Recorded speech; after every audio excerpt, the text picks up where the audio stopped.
신약성경 303쪽 갈라디아서 1장 6절 10절의 말씀을 다 같이 한 음성으로 봉독하시겠습니다. 그리스도의 은혜로 너희를 부르신 이를 이같이 속히 떠나 다른 복음을 따르는 것을 내가 이상하게 여기노라. 다른 복음은 없나니 다만 어떤 사람들이 너희를 교란하여 그리스도의 복음을 변하게 하려 함이라. 그러나 우리나 혹은 하늘로부터 온 천사라도 우리가 너희에게 전한 복음 외에 다른 복음을 전하면 저주를 받을지어다.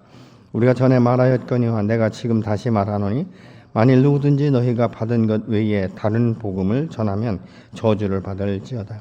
이제 내가 사람들에게 좋게 하랴 하나님께 좋게 하랴 사람들에게 기쁨을 구하랴 내가 지금까지 사람들의 기쁨을 구하였다면 그리스도의 종이 아니니라. 아멘.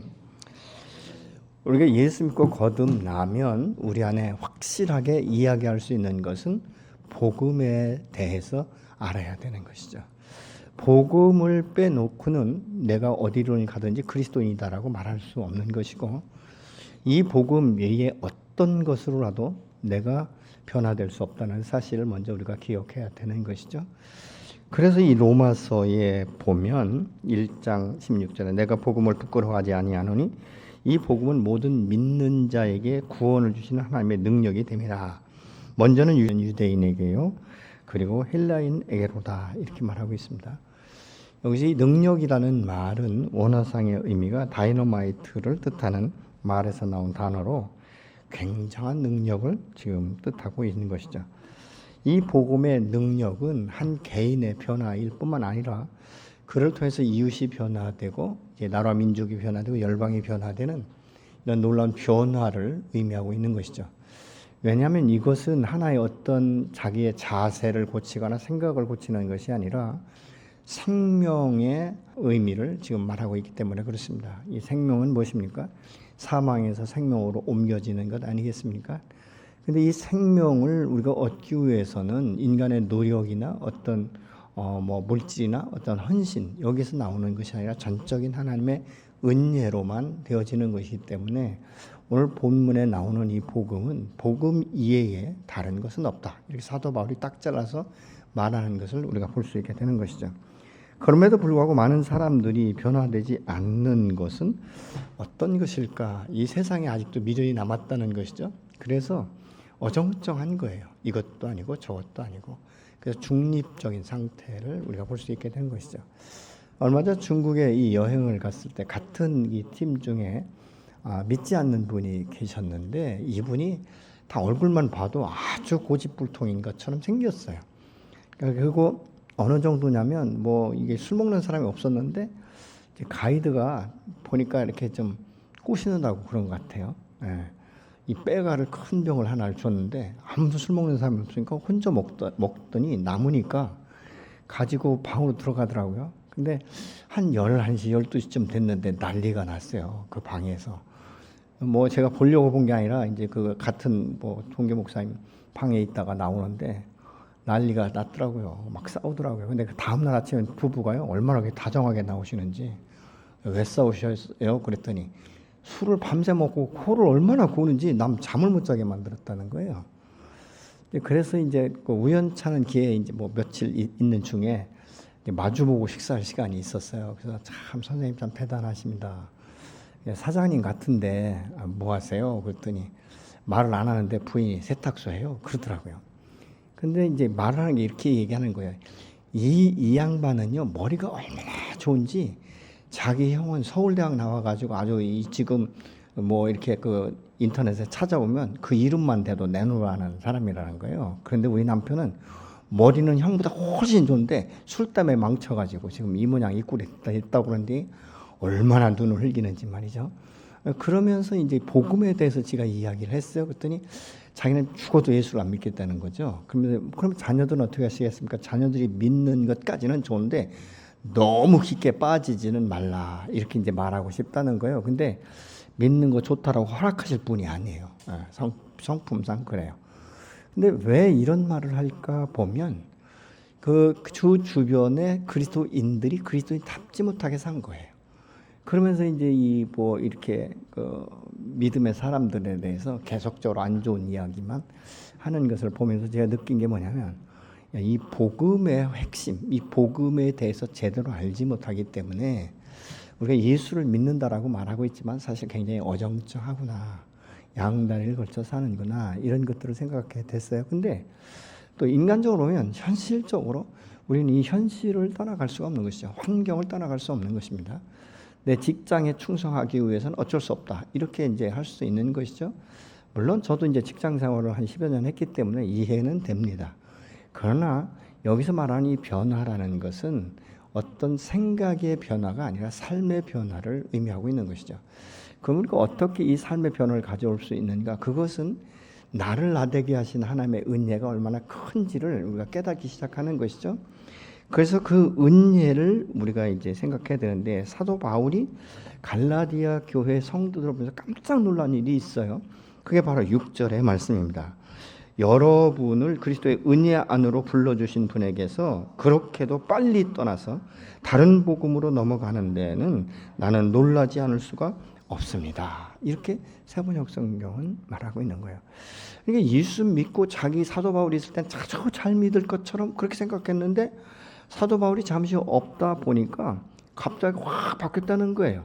근데 여기서 바뀌었다 이 말은 어떤 행동보다도 먼저 그 생각이 바뀌어졌다, 이렇게 지금 말하고 있는 것이죠. 여기서 속히라는 이 말은 급히, 즉시, 빨리, 이런 의미가 있어요. 그러니까 몸이 급히 떠난 것이 아니라 생각이 갑자기 급하게 떠나갔다, 이런 뜻을 말하고 있는 것이죠.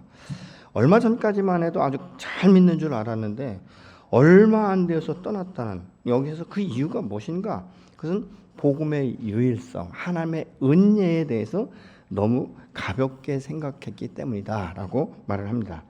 예수님이 땅 가운데 오신 목적은 우리를 죄악에서 구출해내고 하나님을 바로 알고 이 섬기는 생활을 하기 위함인데, 갈라디아서 1장 4절에 이렇게 말씀합니다. 그리스도께서 하나님 곧 우리 아버지의 뜻을 따라 이 약한 세대에서 우리를 건지시려고 우리 죄를 대속하기 위하여 자기 몸을 주셨으니, 이렇게 말씀하고 있어요.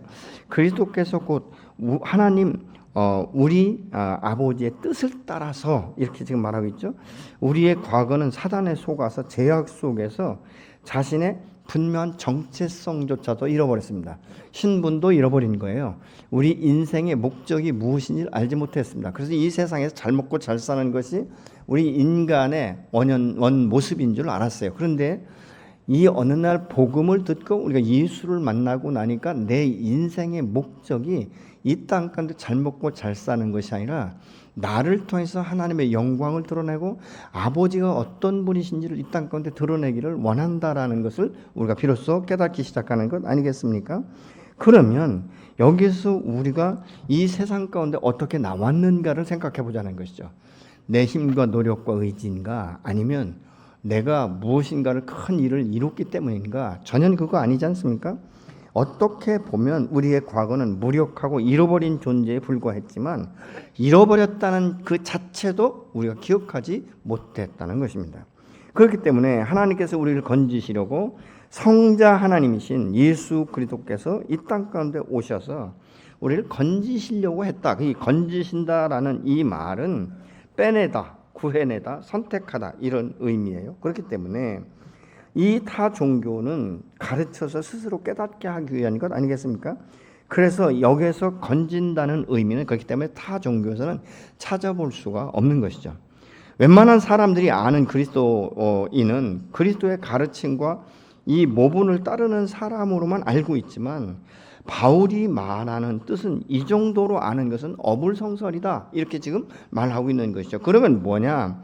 이 땅 가운데 예수께서 오신 것은 잃어버렸고 무기력한 상태에 놓인 사람을 건져내어서 새로운 변화, 새로운 삶을 살아갈 수 있도록 새로운 피조물로 만들기 위함이다 라고 말씀하고 있는 거예요. 여러분, 이건 기적인 거예요. 인간의 힘으로 아무리 과학이 발달돼도 죽은 영혼을 새롭게 바꿀 수는 없는 것 아니겠습니까? 그렇기 때문에 고린도후서 5장 17절은 우리는 새로운 피조물이다라고 지금 말씀하고 있는 것이죠. 다시 말하면 우리가 그냥 겨우 제사함 받고 뭐 그 은혜 안에서 조금씩 살아가는 것, 이것이 아니라는 것이죠. 완전한 변화를 의미하는 것입니다. 사망에서 생명으로 옮겨지는 것, 어둠에서 빛으로 나오는 것을 지금 의미하고 있지 않습니까? 우리가 이 무력한 상태에서 우리를 건져내는 것은 스스로 할 수 없기 때문에 하나님께서는 성자 하나님, 다시 말하면 천지를 창조하실 때 삼위 중에 한 위였던, 제 위였던 성자 하나님이 이 땅 가운데 오셨는데, 이 땅 가운데 육신을 입고 오신 그 이름은 바로 예수 그리스도다라고 분명하게 말씀을 하고 있는 것입니다. 우리를 건졌다, 이 말은 사람이 물에 빠져서 허우적거릴 때 그 수영을 잘할 수 있는 방법을 기록한 어떤 그림이나 책을 던져주는 것이 능사가 아니지 않습니까? 그러면 물에 빠져서 허우적거리는 사람은 어떻게 건질 수 있는가? 밧줄을 던지든지, 아니면 구명보트를 이용해서 사람을 구해오든지, 아니면 수영을 잘하는 사람이 그곳에 들어가서 실질적으로 꺼내오는 것, 그것이 바로 그 사람을 물에서 건져내는 것 아니겠습니까? 그렇기 때문에 우리를 구원했다는 것은 이론이나 지식이 아니라는 것이죠. 어떻게? 그러면 이 땅 가운데 육신을 입고 오신 그 성자 하나님께서 우리의 죄값을 대신 지기 위해서 십자가를 지셨다는 사실입니다. 내가 죽어야 될 그 대가를 예수께서 십자가에 죽으심으로 다 지불하셨기 때문에 요한복음에 보면 내가 다 이루었다라고 주님은 분명히 말씀하고 있지 않습니까? 예수님은 우리에게 재기의 어떤 기회를 한 번도 주시거나 우리의 이 삶을 바로잡고 하나님과의 바른 관계를 유지할 기회를 한 번도 주시는 정도가 아니라, 우리가 반드시 해야 될 일이지만 스스로 할 수 없는 이 죄의 문제를 해결하기 위해서 자신의 생명을 내어주심으로 내 죄값을 완전히 지불하셔서 죄와 사망의 몸에서 우리를 생명의 몸으로 바꾸셨다는 것을 지금 말하고 있는 것이죠. 여러분, 우리의 구원값은 인간으로서는 계산할 수 없는 것 아니겠습니까? 성자 하나님이신 예수 그리스도, 죄가 없으신 그분을 완전하게 우리의 죄값을 대신 지불하여 십자가에 달으시고 물과 피를 쏟으신 그 피값으로 저와 여러분이 새로운 피조물로 거듭나서 하나님을 아버지라고 부를 수 있지 않습니까? 과거에는 어둠의 자식이었는데 예수를 만나고 복음 안에서 내가 거듭나다 보니까 우리의 신분과 권위가 하나님의 자녀로서의 신분과 권위로 주어진 줄로 믿습니다. 그렇기 때문에 이전에는 상상할 수 없었던 하늘의 이치를 깨닫기 시작하는 거예요. 말씀이 이해가 되기 시작하는 거예요. 여러분, 이 성경은요, 아무리 좋은 대학을 나왔다고 해서, 지식이 많다고 해서, 경험이 많다고 해서 말씀이 풀어지는 게 아니에요. 말씀이 깨달아지는 것이 아니에요. 그 안에 하나님의 영이 있을 때 이 계시로 기록된 말씀들이 풀어지기 시작하는 거예요. 아멘이십니까? 여러분은 어떤 때 이 성경을 읽다 보면 깜짝깜짝 놀라잖아요. 아니, 세상이 어떻게 이 말씀을 여기다 기록했는가? 아니, 어떻게 이 말씀이 내 삶과 지금 똑같은가? 그럼 이 삶을 어떻게 내가 회복할 수 있는가를 가르쳐 주는 것이 바로 성경 아니겠습니까? 여러분, 우매한 눈을 뜨게 하시는 거예요. 이 말씀의 이치를 깨닫지 못했던 자들이 기도하면서 성령의 음성을 듣다 보면 눈이 열리기 시작하고 말씀이 이해가 되기 시작하고 말씀이 풀어지고 내가 이전에 상상할 수 없었던 아멘이 나오기 시작하지 않습니까? 그래서 우리의 믿음이 점진적으로 성장하는 것들을 우리의 삶 가운데 경험하게 되는 것이죠. 여러분, 우리를 건지실 때 내가 건져달라고 하나님 앞에 소원한 것이 아니에요. 왜요? 하나님을 알지 못했기 때문에, 우리가 어떻게 변화될지도 상상하지 못했기 때문에 이런 말조차 할 수 없을 때예요. 내가 죄악 가운데 있을 때, 어둠의 길을 갈 때, 세상 사람과 똑같이 살아갈 때 한 번도 나는 죄인이라고 생각하지 않았죠. 나를 무지하다고 생각한 사람이 없습니다. 그때에 하나님께서 우리를 사랑하시기 때문에 우리를 죄악 가운데 건지기 위해서 당신의 독생자 예수를 보내신 것입니다. 그렇기 때문에 이 우리의 구원은 인간에 의해서 계획된 것이 아니라 전적인 하나님의 은혜로 계획되었고 실행하신 줄로 믿으시기 바랍니다. 여러분, 이 복음의 과정과 이 소중함을 알고 영접을 했다면 우리가 복음 안에서 그렇게 쉽게 다른 어떤 이야기를 조금 들었다고 해서 확 바뀌어서 떠나지 않는다라고 바울은 말하고 있는 것이죠. 왜냐하면 그 은혜가 너무 크기 때문에 그런 것 아니겠습니까? 성자 하나님께서 육신의 몸을 입고 이 땅 가운데 오셔서 예수 그리스도라고 칭하시면서 내 죄를 대속하기 위해서 베푸신 은혜는요, 희생의 은혜이면서 죽음의 은혜예요. 이게 바로 십자가의 은혜 아니겠습니까? 자신의 몸을 아낌없이 내어주신 은혜. 이 은혜는요, 우리가 말로 표현할 수 없어요. 이걸 어떻게 우리가 갚을 수 있겠습니까? 그럼에도 불구하고 왜 사람들이 쉽게 변하는가? 왜 쉽게 이렇게 확 바뀌어버리는가? 그 은혜의 깊이를 모르는 거예요. 하나님의 사랑을 모르는 거예요. 여러분, 제가 이제 목회를 오랫동안 하다 보니까 특히 이제 상담 사역을 하다 보면요, 꼭 부부가 이런 이야기를 해요. 그래서 제가 이제 부부한테 이런 질문을 하거든요. 두 분이 사랑하십니까? 사랑한다는 거예요. 그러면 결혼 전에 연애하셨습니까? 연애했다는 분도 있고 중매했다는 분도 있어요. 그래서 연애하신 분들한테 묻죠.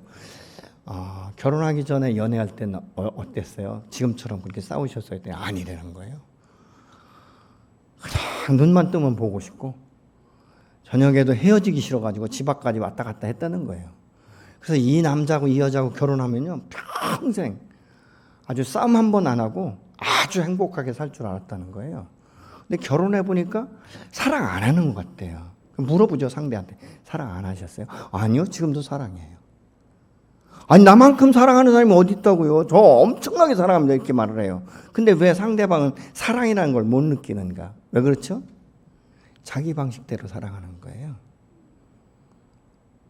그러면 어떤 때 아내가 칼국수 먹고 싶다, 칼국수 사주는 것이 사랑이에요. 네, 아니 당신 지금 몸도 안 좋은데 무슨 칼국수야, 고기를 먹어야지 해가지고 굳이 고깃집으로 데리고 가서 정말 많은 돈을 들고 고기를 먹였어요. 행복하다고 할까요? 먹긴 먹어도요, 행복하다는 생각 안 하는 거예요. 나 이거 먹고 싶지 않아. 여러분, 이것이 그러면 사랑의 기본이 무엇인가 우리가 생각해 봐야 되는 것이죠. 그러니까 하나님이 나를 사랑하셨다는 건 우리가 잘못 생각하면 일방적인 사랑으로만 생각해요. 사랑은 마주하는 거예요. 반응이 있어야 되는 거예요. 사랑은 주고받는 것인 줄로 믿으시기 바랍니다. 그렇기 때문에 하나님의 사랑, 하나님의 은혜가 어떤 사람은 막 엄청나가지고 그냥 하나님의 사랑과 은혜를 얘기할 때마다 막 눈물 콧물 쏟거든요. 왜? 너무 감동되는 거예요. 근데 어떤 사람은 아주 뽀송뽀송해가지고 왜우나 모르겠어, 이렇게 말하는 거예요. 그럼 사랑하지 않는가? 사랑한다라고 말을 하는 거예요. 뭐가요? 마음이 움직이지 않는 거예요. 여러분, 진정한 사랑은요, 사람의 마음을 적셔요. 하나님의 사랑은요, 어떻게 보면 이슬비 같기도 하고 어떻게 보면 가랑비 같기도 하는 거예요. 때로는 소낙비처럼 쏟아지기도 하죠. 그런데 우리의 마음을 스며들고 적시게 하는 건 이슬비나 가랑비예요. 끊임없이. 그래서 이런 말이 있잖아요. 가랑비에 옷 젖는 줄 모른다, 이런 말이 있잖아요. 하나님의 은혜는요, 사모하면 사모할수록, 경험되면 경험되어질수록요, 말로 표현할 수 없어요. 그래서 어떤 때 이런 고백하잖아요. 하나님, 내가 무엇이가 안 돼? 나를 이렇게 사랑하십니까? 어떤 땐 하나님이 나를 사랑하신다는 게 이해가 안 될 정도로 내가 사랑을 느낄 때가 있어요. 그게 감동이에요. 그게 감격인 거예요. 어떤 분은 나는 이성적인 사람이라 나는 그런 걸 못 느낀다. 근데 나는 내 마음 가운데 한 번도 하나님을 사랑하지 않은 적이 없다, 이렇게 말씀하실 수 있어요. 근데 여러분, 사랑은 표현되어지는 것이고 언젠가는 반드시 드러나게 되어 있는 것입니다. 아멘이십니까? 여러분, 우리가 남을 사랑한다면요, 그 사람 배려하게 되어 있어요. 관심 갖게 되어 있어요. 그렇지 않습니까? 하나님이 내게 은혜를 베푸신 것은요, 내가 의롭고 자격에 갖춰져 있기 때문에 아니에요. 여러분, 인간의 의가 아무리 빼어난다 할지라도 죄성을 가진 의지, 거룩하신 하나님의 의에는 먼지맛도 못한 거 아니겠습니까? 그런데도 우리는 어떻습니까? 하나님의 의를, 하나님의 사랑을 모르니까 아주 자기 잘난 줄 알죠. 굉장히 의로운 줄 알아요. 믿음이 엄청나게 좋은 줄 알아요. 근데 여러분, 그 믿음이 엄청나게 좋도록 하신 분이 누군가를 우리가 생각한다면 겸손해질 수밖에 없는 거예요. 그렇기 때문에 나의 구원은 전적인 하나님의 은혜라는 것을 우리가 고백할 수밖에 없는 것 아니겠습니까? 사도 바울은 7절에서 다른 복은 없다, 여기 딱 잘라 말해요. 여기 다른이라는 이 말은요, 6절과 7절에 나오는데 이 원어상의 의미는 달라요. 6절에 다르다 이 말은요. 뭐가 다르냐? 종류가 완전히 다르다는 거예요. 그리고 7절에 나오는 다르다 이 말은 종류는 같지만 다르다는 것을 의미하고 있습니다. 그러니까 다시 말하면 너희가 지금 완전히 다른 복음을 따르고 있는데 이 세상에 비슷한 복음은 하나도 없다. 이런 뜻을 갖고 있는 것이죠. 그래서 이 복음의 본질 이외에 다른 것은 없다는 것이죠. 근데 이 복음을 어디로부터 옵니까? 하나님으로부터 오는 것 아니겠습니까? 누구를 통해서? 예수 그리스도를 통해서. 그래서 요한복음 14장 6절에 예수께서 이르시되 내가 곧 길이요 진리요 생명이니 나로 말미암지 않고는 아버지께로 올 자가 없느니라 이렇게 말씀하고 있지 않습니까? 오직 복음의 핵심은 그렇기 때문에 예수 그리스도 한 분이신 줄로 믿습니다. 그래서 이 복음은 변함없이 어제나 오늘 영원토록 절대적인 복음이 되는 줄로 믿습니다. 사도 바울은 복음은 타협할 수 없는 절대적인 것이다 이렇게 말을 하고 있잖아요. 그러면 이 복음 이에 다른 것은 무엇인가? 첫 번째 6절에 나오는 다른 복음이라는 것은 우리를 부르신 주님을 떠난다는 것을 의미하고 있는 것이죠. 두 번째는 7절의 말씀인데요. 다른 복음은 아예 복음이 아니라고 지금 사도 바울은 말하고 있습니다. 복음의 메시지가 조금이라도 고쳐지면 전체가 상실된다는 것이죠. 복음의 끝을 교묘히 조금씩 바꾸는 것이 무엇입니까? 이단인 거예요. 여러분 그렇기 때문에 우리가 복음에 대해서 정확히 알면요 아무리 이단이 쥐고 흔들어도 넘어가지 않습니다. 오히려 이단이 와서 나를 이렇게 꼬시려고 하고 자꾸 하면 이단을 전도해 와야 되죠. 너 그거 잘못된 복음이라고 정확하게 말할 수 있어야 돼요. 아멘. 여러분 한번 생각해 보세요. 복음에 대해서 확실하게 증거하실 수 있습니까? 한번 옆에 분에게 증거해 보실래요? 복음이 무엇인지. 근데 우리가 복음이 무엇인지 설명해라, 증거하라 그러면요 엄청난 건 줄 알고 두려워해요. 아니 단순한 거예요. 예수 그리스도가 복음이잖아요. 예수 그리스도가 우리의 생명의 주인 아니시겠습니까?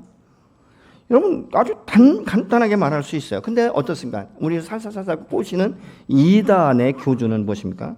자신만이 아니라 지금 자기를 추종하는 모든 사람들을 영원한 죽음의 길로 끌고 가고 있는 거예요. 잘못된 길로 끌고 가고 있는 것이죠. 그래서 예수 믿는다고 고백한 사람들은 복음에 대해서 정확히 알고 우리 주님과 함께 동행하면서 경험되어져야 되는 것입니다. 여러분은 확신과 함께 복음을 정확히 지금 알고 계십니까? 모르시면 다음에 핵심 공부할 때 참여하셔서 복음에 대해서 다시 한번 재정립하는 기회가 되시기를 예수님으로 축원합니다. 여러분 우리가요 이 복음에 대해서 확신이 없고 하나님의 은혜에 대해서 정확히 이것을 모르면요 아무리 기적을 봐도 그게 자기의 생명 안에 들어오지 않습니다. 출애굽기 32장에 보면 이스라엘 백성들은 하나님께서 시내산에 이제 모세를 부르지 않습니까? 근데 그곳에서 이제 십계명을 받기 위해서 모세가 좀 늦어졌어요. 그러니까 밑에 있는 이 이스라엘 백성들이 어떻게 생각하냐면 애굽에서부터 지금까지 우리를 인도해 오던 리더인 모세가 눈에 보이지 않는 거예요. 그러니까 마음이 두렵고 불안함이 생기기 시작하는 것입니다. 뭔가 눈에 보이는 게 있어야 되는데 안 보이는 거예요. 그래서 아론에게 찾아가서 이렇게 말합니다. 우리를 애굽에서 여기까지 인도해온 앞서 왔던 지도자가 없는데 우리를 위하여 신을 만들어 달라. 그러면 여러분이 아론이라면 딱 잘랐을 거예요. 하나님 이외에 다른 신은 없다. 이렇게 하셨을 것 같아요. 근데 아론은 그래?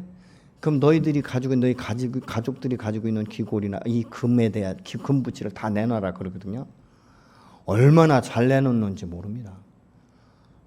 여러분 그래서 이 복음이 아닌 다른 것에는 많은 헌신을 요구합니다.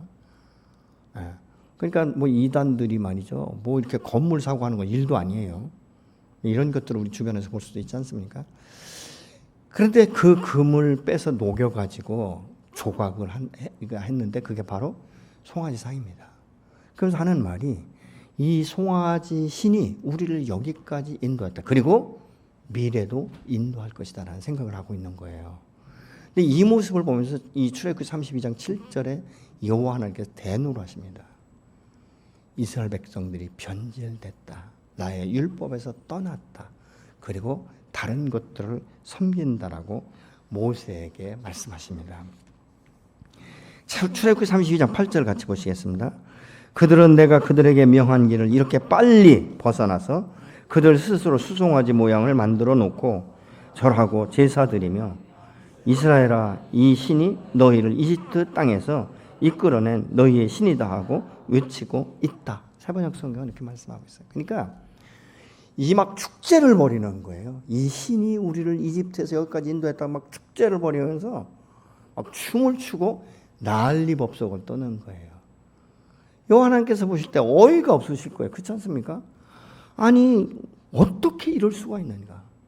아니 이 출애굽하기 위해서 10가지 재앙도 내렸고 홍해를 정말 육지같이 건넜고 밤과 낮에 구름기둥 불기둥으로 지키셨고 광야에서 만나를 먹이셨는데도 불구하고 어떻게 이스라엘 백성들이 이렇게 변질될 수 있는가? 죄성을 가진 인간은요 은혜는 쉽게 잊어버려요. 물같이 떠내려 보냅니다. 근데 상처나 아픔은요 바위에 새기는 것 같아요. 죽어도 안 잊어버리려고 해요. 그래서 여러분 우리가 하나님의 은혜를 너무 쉽게 망각하는 것 아니겠습니까? 여러분 하나님의 은혜 안에 내가 있다면요 웬만한 것들에 대해서는 넘어갈 수 있는 거예요. 웬만한 건 용납이 되는 거예요. 은혜에 의해 은혜를 더하시는 그 하나님의 은혜가 더 크기 때문에 그런 것 아니겠습니까? 근데 이것이 되지 않는 거예요. 여러분 이런 이 모습은 복음보다 현실을 더 중요하시기 때문에 영원한 사망의 길에 생명으로 옮기시기 위해 자신의 생명의 핏값을 아낌없이 내어주신 그 주님의 은혜를 너무 가볍게 값없이 여기는 것입니다. 사도 바울은 갈라디아 성도들이 그렇게 빨리 떠나 다른 복음을 따르는 것이 이해가 되지 않아서 이상히 여겼다 이렇게 말하고 있어요. 이 이상히 여겼다는 원어생이면 놀라다, 기히 여겼다 이런 의미예요. 여러분 세 번째는 뭐냐면 다른 복음은 정죄를 부르는 것이 그 결론이 된다. 이렇게 지금 8절로 9절은 말씀합니다. 사도 바울은 다른 복음은 없는데 너희를 교란해서 복음을 변경한 이 영원한 이 생사를 가지고 저울질하게 하기 때문에 결국은 저주를 받게 될 것이다. 이렇게 사도 바울은 무섭게 경고를 하는 거예요. 저주다는 거예요. 근데 여기서 교란이라 이 말은요 원어상의 의미가 함께 뒤흔든다, 선동한다, 어지럽힌다 이런 의미예요. 그렇기 때문에 복음의 본질에 자꾸 흔들어 버려가지고 이 요동침을 견디지 못해서 결국은 다른 것으로 변질됐다라는 의미를 지금 주고 있는 것입니다. 여러분 다른 복음에는요 이 생에서 사는 동안에 두려움과 불안과 죄책감을 늘 안고 살기 때문에 복음 이외에 또 다른 무엇인가를 더해야 하는 것처럼 만드는 거예요. 그래서 여러분 이단에 빠지면 아주 많은 헌신과 함께 나는 그 사람들 모이는 거 보면요 놀랍습니다. 어떤 때 용문동에 가면요 막 줄줄이 서가지고 그 사람들은요 그냥 이렇게 옷을 이렇게 뭐 허드레로 안 입습니다. 그 안에 어떤 멤버십을 가지고 있는 사람들은요 남자 같은 경우는 전부 다 양복 정장 입고요 넥타이 매고 구두 신고 들어가고요 장난이 아닙니다. 뭐 어머니 교회라는 데 가보면요 장난이 아니에요. 모일 때 보면 어떤 때는 차가 파킹할 수가 없을 만큼 많이 밀려옵니다. 그렇게 열심히 해야 뭔가가 얻을 수 있다는 생각을 자꾸 심어주는 거죠. 여러분 이런 모습들을 우리가 볼 수 있다는 것이죠. 여러분 우리의 구원은 내가 뭔가 프로세스가 아니에요. 전적인 하나님의 은혜로 나는 아무 공로 없지만 하나님께서 당신의 독생자 예수를 십자가 못 박아 죽이시기까지 내 죄값을 대신 지불하셨기 때문에 우리가 전적인 은혜요 선물이라고 말하는 것 아니겠습니까? 그게 복음이에요. 구원은 오직 예수 그리스도 한 분밖에 없는 줄로 믿으시기 바랍니다. 그래서 고린도후서 1장 19절에 이렇게 말합니다. 나와 실로아누와 디모데가 여러분에게 선포한 하나님의 아들 예수 그리스도께서는 예도 되셨다가 동시에 아니어도 되신 분이 아니었습니다. 그리스도 안에는 예만 있을 뿐입니다. 아멘. 오직 예수만이 우리의 구원자시고 오직 예수만이 나의 주인이시고 오직 예수만이 나에게 생명을 주신 분인 줄로 믿으시기 바랍니다. 사도 바울은 그렇기 때문에 복음이 다른 복음을 전하면 그가 비록 하늘로부터 온 천사라도 저주를 받는다라고 말하고 있는 것이죠. 왜요? 복음은 변질될 수 없는 거기 때문에 그렇습니다. 여러분, 어떤 이 영국에서 말이죠, 어떤 그 전도자가 막 부흥 집회에서 복음을 증거했어요. 그리고 다 끝나고 텐트를 걷는데 한 청년이 막 헐레벌떡거리고 뛰어와가지고 이렇게 묻습니다. 선생님, 내가 구원받고 싶은데 내가 어떻게 선한 일을 해야 구원을 받을 수 있습니까? 그러니까 이 전도자가 뭐라고 말하냐면 이미 끝났습니다, 이렇게 말하는 거예요. 그러니까 이 사람이 깜짝 놀라가지고, 아니 부흥 집회가 끝나면 구원받는 것도 끝납니까? 이렇게 질문을 해요. 그러니까 그 전도자가 뭐라고 말하냐면, 구원은 사람의 노력과 의지가 아니라, 선한 일이 아니라 이미 우리를 구원하기 위해서 십자가에 죽으신 예수 그리스도, 그분이 모든 것들을 다 이뤘기 때문에 당신이 인간적으로 뭔가 할 필요가 없다라고 지금 말하고 있는 거예요. 당신 구원받고 싶소? 그러면 예수만 믿으면 됩니다. 이렇게 말을 했다고 합니다. 여러분, 우리는 뭔가를 이루지 않으면 안 될 것 같은, 뭔가를 더하지 않으면 내가 인정받지 못하고 사랑받지 못하는 것처럼 착각하게 만드는 것은 그런 진정한 복음이 아닌 것이죠.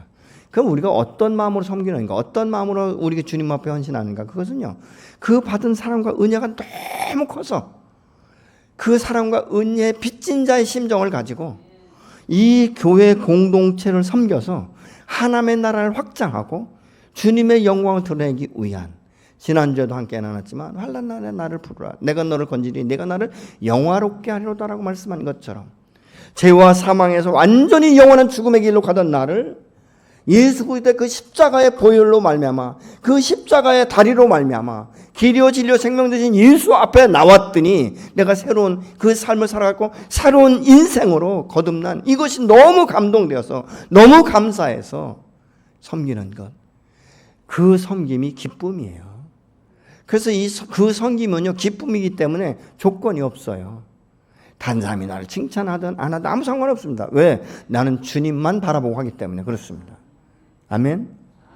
여러분, 이 주님만 바라보고 일하지 않고 교회 섬기면요, 자꾸 곁눈질을 해요. 누가 나 안 알아봐 주나, 누가 나 격려하지 않나.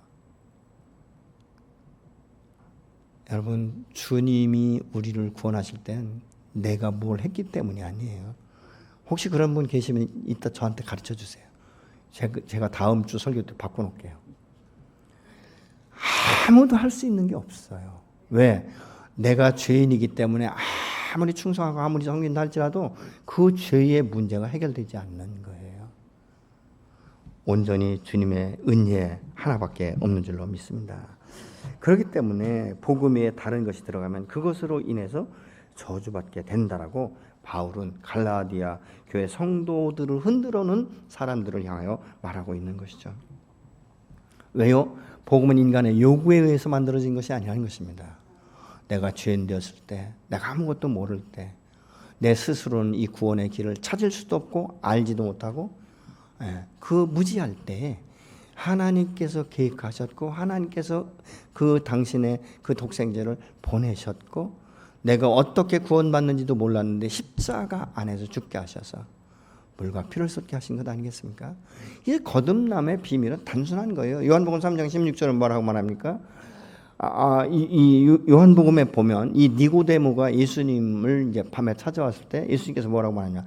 내가 구원받고자 하냐? 그러면 물과 성령으로 거듭나지 않고는 하나님의 나라를 볼 수 없다. 여러분, 물과 성령으로 거듭날 수 있는 것은 무엇인가? 바로 예수 그리스도의 보혈 아니겠습니까? 이것으로 우리가 거듭난 것이죠. 오직 예수만이 우리의 유일한 길이기 때문에 그런 것입니다. 여기서 저주라는 것은 영원히 하나님의 것으로 지정된 것을 건드릴 때 임하게 된다라고 말하고 있는 것이죠. 하나님의 소유된 것은 그 어느 누구도 그 어떤 이유로도 가감하거나 변경해서는 안 되는 것입니다. 이것은 절대적인 진리고 절대적인 법이기 때문에 그렇습니다. 사도 바울은 다른 것은 어느 정도 융통성 있게 발휘할 수 있어요. 내가 원하면 내가 하고 싶었던 모든 것을 중지할 수도 있다. 그러나 이 복음만큼은 한치의 양보도 내가 할 수 없다. 조금도 타협할 수 없는 것이다라고 사도 바울은 아주 딱 잘라 말을 합니다. 그래서 세상 사람들은 이 예수 믿고 복음을 증거하는 사람들에게 독선적이다라고 말하는 거예요. 야, 적당히 타협하면 되지. 아니라는 거예요. 여러분, 어떤 그 선교사가 처음에 태국에 가서 이 선교 사역을 하는데요. 야, 복음을 아무리 전해도 안 오는 거예요. 그래서 이렇게 말했대요. 아침에는 교회 오고 저녁 땐 절간에 가라. 아, 그러니까 말이죠. 막 사람들이 얼마나 많이 오는지. 아침엔 기독교인이고요. 저녁 땐 불교인인 거예요. 그래서 그 나라가 완전한 복음 안에 들어오는데 엄청난 갈등을 겪었다라고 말합니다. 근데 한국은요, 약간 조금 강압적이잖아요. 예수를 믿으면 제사도 지내지 마라. 예수 믿으면 주초의 문제 해결하라. 처음엔 그랬어요. 그러니까 막 사람들이 너무 이게 힘든 거죠. 근데 결과론적으로 볼 때 어떤 결과를 가져올 수 있냐면 한국은 그래도 처음부터 이 복음이 무엇인지를 깊이 깨닫기 시작했다는 거예요. 그래서 이 짧은 기간 안에 이 나라가 복음으로 부흥이 되어서 지금은 수많은 나라에 선교사들을 파송할 수 있는 아주 부흥의 모델적이라고 말할 수 있는 이런 부흥의 역사가 한국에서 일어났다는 거예요. 아멘이십니까? 여러분, 그렇기 때문에 이 복음의 중립성은 없어요. 이것도 아니고 저것도 아니고 세상도 아니고 여러분, 그래서 양다리를 걸칠 수가 없는 거예요. 그렇기 때문에 예스만 있다라고 말하고 있지 않습니까? 적당한 타협을 위해서 조금만 틈을 내면요, 곧바로 복음은 변질됩니다. 제가 이제 농사를 짓다 보니까요, 이런 게 있어요. 여러분, 종자를 이렇게 싹을 틔우잖아요. 싹을 틔우면 예를 들어 호박을 이렇게 파종을 한다고요. 그러면 싹이 틔우다 보면 어떤 건요, 이 호박 씨를 안고 올라오는 게 있어요. 근데 대부분 정상적인 것은요, 이 호박 씨에서 벗어나서 두 잎사귀가 올라와야 되거든요. 그러면 호박 씨를 딱 갓처럼 쓰고 나온다고요. 여러분 같으면 어떻게 하시겠습니까? 저는요, 이걸 처음에 몰라가지고 다 따줬어요. 빨리 두 잎 피라고. 그랬더니요, 이게 딱 따주니까 노랗게 바뀌어가지고요, 두 잎이 정상적이질 않아요. 여러분, 아무리 급해도요, 닭이요, 알을 품고 20일이 넘어가야지, 그거 안 깬다고 사람이 가가지고 이렇게 쪼아놓으면 병아리 나오지 않고 다 골아 죽습니다. 여러분, 복음은 그렇기 때문에 조급하다고 이렇게 하고 이렇게 타협하고 이게 아니라는 거예요. 그렇기 때문에 복음은 유일한 복음인 줄로 믿습니다. 오직 예수만이 복음이며 예수만이 진리며 예수만이 우리의 구원의 길을 여시는 분인 줄로 믿으시기 바랍니다. 그게 복음이에요. 그래서 복음은 타협할 수가 없는 거예요. 누구도 예수를 대신할 사람이 없지 않습니까? 아무리 이단이 기고만장한다고 교주가 어떻다고 부활해서 왔다 재림했다 다 헛소리예요. 그 사람이 언제 인류를 위해서 죽은 적이 있습니까? 그 사람이 죽었다가 부활한 적이 있습니까? 승천했다는 말이 있습니까? 아무리 빼어난 인간이라 할지라도 죽으면 부활이 없어요. 오직 예수만이.